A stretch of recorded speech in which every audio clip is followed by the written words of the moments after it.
Dear friends, hello, this is Nick Polishkin. Today we have a meeting and discussion with Mr. Vladimir Bugera, my colleague and associate. We've been working together on real estate analytics for the last 5 years. We have a meeting in our office in Aventura. Vladimir, hi. Nice to see you. Thank you for the invitation. Thank you for coming. Last time we met was about half a year ago. A lot of changes for the last 6 months. So that's why we decided to meet again and discuss it and share all the information with our subscribers. So without further ado, let's talk about the year 2022. How was last 6 months with the real estate? What trends you saw? When was the peak of the market and what happened after that? Yes. So let's start with 2021. So yeah. 2021 was extremely busy year for real estate. A lot of sales, very low inventories, very fast growth in prices. It was crazy busy, I can tell you. We have more than 80 agents and it was lots of transactions, lots of review of contracts, and this was the busiest year for the last 5 years.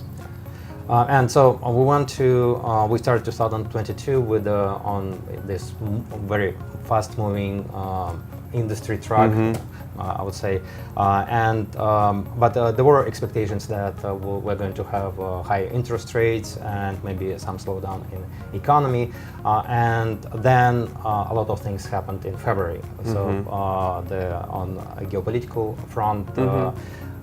That actually changed everything, and Federal Reserve, because of it, impacted inflation right away. Inflation went through the roof. Was about what, 7%, 8%. Yes. This is unprecedented high inflation rate. That's why Federal Reserve had to step in. And they started raising interest rates really fast. So when was the peak of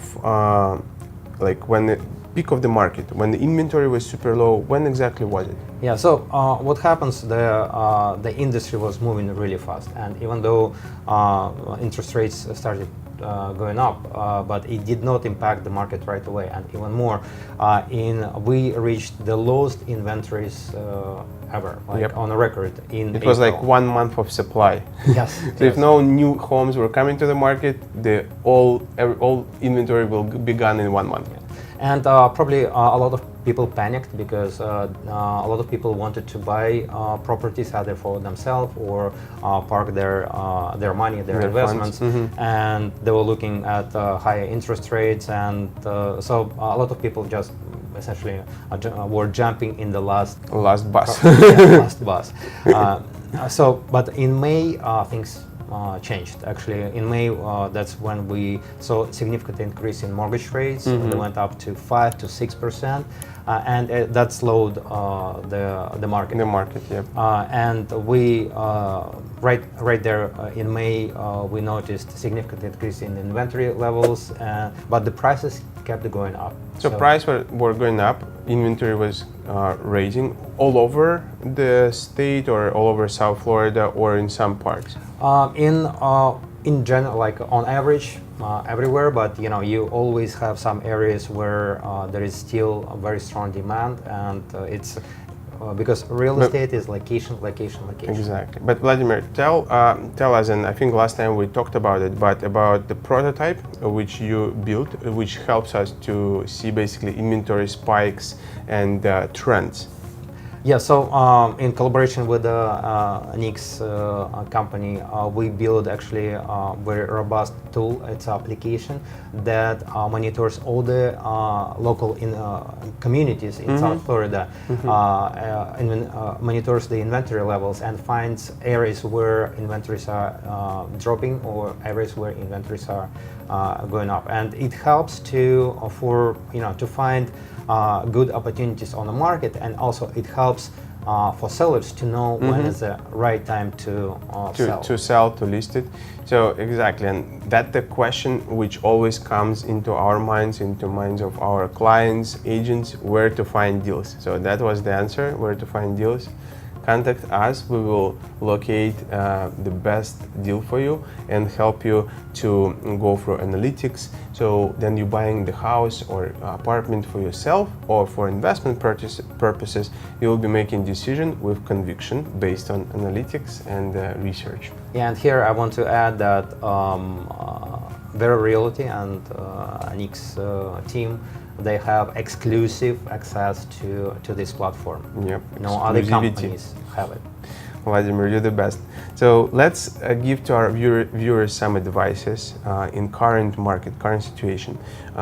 What's the action plan if you've been planning to buy a house, you missed that opportunities like the low interest rates, but now the situation is different, you have more inventory. So what advice you will give to our subscribers, viewers, what to do next? So if you're looking to buy a property for yourself to live, just look at your own personal situation. How much you plan to pay in rent, how much will be rent next year, and see how much money can you put as a down payment. Talk with the mortgage broker, see what will be your payment if you buy properties, and then talk with a good real estate agent, so he will help you to navigate and find the right property. And the good thing today is there are so many options on the market, and it's really good. Although interest rates are higher, but in return you are getting ability to pick the best. Pick the best, and how you have a choice. Yes. Yep. And you can basically, with this amount of choice on the market, you can find sometimes home for yourself, which you would never find before, and that way we can help you to secure great house which will be going in value based on the location. And as Vladimir said before, location is everything, and we always look at the location when we're analyzing the properties as well, no matter for investment purposes or for your own life and for your family. Vladimir, thank you so much. This was a brief but very informative overview. Let's meet again in the next 3 months. So definitely subscribe to our channel to meet with us again for this real estate talk.